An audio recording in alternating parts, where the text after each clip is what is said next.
স্বৈরাচার খুনি শেখ হাসিনা বিদায়ের পরে আবারও জুলুম, আবারও অত্যাচার, আবারও অবিচার, আবারও আগুন, আবারও খুন, আবারও দখলদারি, আবারও চাঁদাবাজি।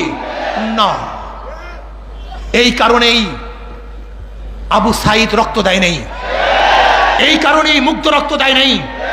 আমরা আগুন সন্ত্রাস বন্ধ করতে চাই, আমরা জুলুম বন্ধ করতে চাই। একটা চিহ্নিত মহল সুযোগ সন্ধানী তারা আবারও সমস্ত ঘাটগুলিকে দখলে নিয়েছে, সমস্ত প্রতিষ্ঠানগুলিকে দখলে নিয়েছে। না, দখলদারদেরকে আমরা আর দেখতে চাই না, খুনিদেরকে আর দেখতে চাই না, জালেমদেরকে আর দেখতে চাই না। আন্দোলন করলাম, সংগ্রাম করলাম, সরকার পরিবর্তন করলাম। আজকে দেশের স্বাধীনতার বয়স 52 বছর। এই 52 বছরে যারা এদের শাসন করেছে তারা একজন শাসক ছিল না, সবাই শোষক ছিল। যারা 52 বছর এদের শাসন করেছে তারা জনগণের কল্যাণে কাজ করে নাই, নিজেদের দল এবং নিজের কল্যাণে কাজ করেছে।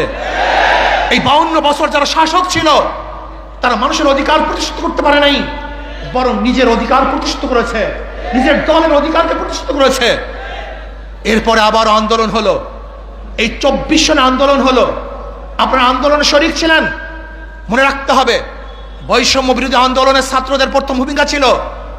পরবর্তীতে এই আন্দোলন শুধু ছাত্র ছিল না, এদেশের আপামর জনসাধারণ, পুরুষ মহিলা, শ্রমিক, কুলি, মজদুর, তাঁতি, মাদ্রাসার ছাত্র, স্কুলের ছাত্র, কলেজের ছাত্র সহ সমস্ত মানুষ ঝাঁপিয়ে পড়েছে।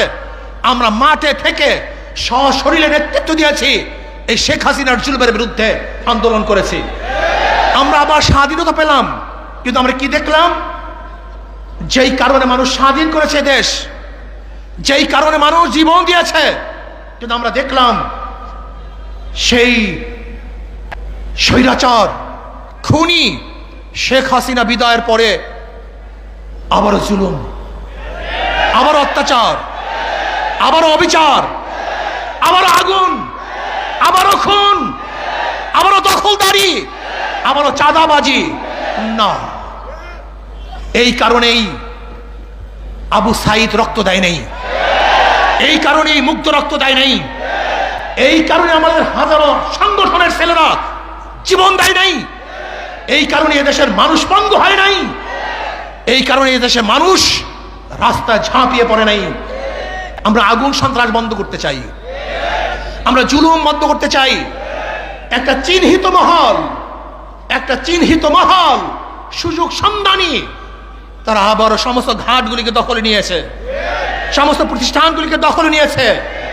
না, দখলদারদেরকে আমরা আর দেখতে চাই না, খুনিদেরকে আর দেখতে চাই না, জালেমদেরকে আর দেখতে চাই না।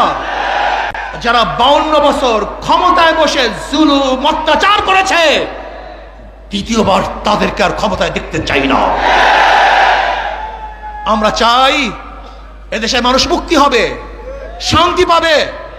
এদেশের মালিক জনগণ, জনগণের সাথে সেই মালিকানা আচরণ করা হবে, জনগণের সাথে ভদ্র ব্যবহার করা হবে, জনগণকে শ্রদ্ধা করা হবে, সম্মান দেওয়া হবে। কিন্তু দেখা যায় কোনো অফিসের মধ্যে কোনো জনগণ যদি ঢুকে, মনে হয় যেন মানুষ আসে নাই, জানোয়ার এসছে।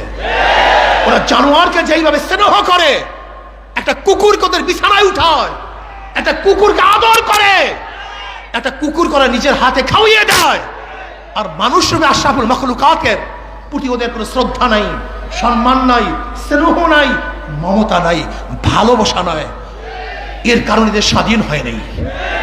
জনাবে মুহাম্মদ রাসূলুল্লাহ সাল্লাল্লাহু আলাইহি ওয়াসাল্লাম যেরকম ফতে মক্কার দিন ঘোষণা দিয়েছিলেন, আজকে কে আমির, কে মামুর, কে সাদা, কে কালো, কে কুরাইশ, কে নন কুরাইশ, কে গোলাম, কে মালিক, এর কোনো ভেদাভেদ থাকবে না। সবাই আশরাফুল মাখলুকাত মানুষ, সবার অধিকার সমান থাকবে। কে দল করে, কে দল করে না, কি আমার দল করে, কে অন্য দল করে, কে কালো আর কে সুন্দর, কে বড়লোক, কে গরিব, কে শিক্ষিত, কে মূর্খ। না, এরকম ভেদাভেদ আমরা চাই না। কে মুসলমান, কে হিন্দু, কে খ্রিস্টান, এই ধর্মীয় বৈষম্যতা আমরা চাই না। এদেশের প্রত্যেকটা নাগরিকের অধিকার সমান থাকবে। আমরা সবাই বাংলাদেশি, আমরা সবাই বাংলাদেশের নাগরিক। আর সাম্যতা এবং জুলুম নির্যাতনের ব্যাপারে একমাত্র গ্রান্তি দিতে পারে ইসলাম।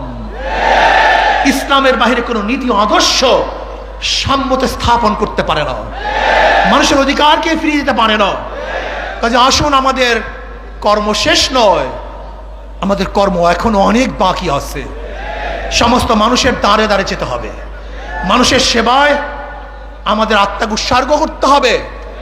ইসলামী আন্দোলন বাংলাদেশের প্রত্যেকটা মানুষের নিয়ত থাকতে হবে, আমরা একজন সেবক, আমরা জালেম নই। আমরা জালেমদের বিচার চাই, অবৈধ খুনের বিচার চাই, কিন্তু নিরাপদ লোক যেন কোনো অবস্থাতেই জুলুমের শিকার না হয় সেইভাবেও আমাদের খেয়াল রাখতে হবে। অন্তর্বর্তীকালীন সরকারকে আমরা ধন্যবাদ জ্ঞাপন করতেছি। মানুষ যেই আশা, যেই বুক ভরা আশা নিয়ে রক্ত দিয়েছে, জীবন দিয়েছে, আপনারা সেই আশা এবং আকাঙ্ক্ষা বাস্তবায়ন করবেন, সেই দিকেই তাকিয়ে থাকবো। এবং আমি ছাত্র সমাজকে বলবো, অচিরেই আমাদেরকে আবার পড়ার টেবিলে ফিরে যেতে হবে, আমাদেরকে বড় বড় শিক্ষিত হতে হবে, আমাদের নিজেদেরকে গড়তে হবে। আমরা শুধু বাংলাদেশের নেতৃত্ব দেবো না, গোটা দুনিয়ার নেতৃত্ব এই বাংলাদেশের জনগণ দেবে ইনশাআল্লাহ। আল্লাহ আমাকে এবং আমাদের সবাইকে সেই যোগ্যতা সম্পন্ন নেতৃত্ব তৈরি করার, নেতৃত্ব অর্জন করার তৌফিক দান করেন। দেশকে শান্তি রাখেন, আগামী ইসলাম হুকুমাত কায়েম হবে সেই আশা প্রত্যাশা নিয়ে অপেক্ষায় আছি।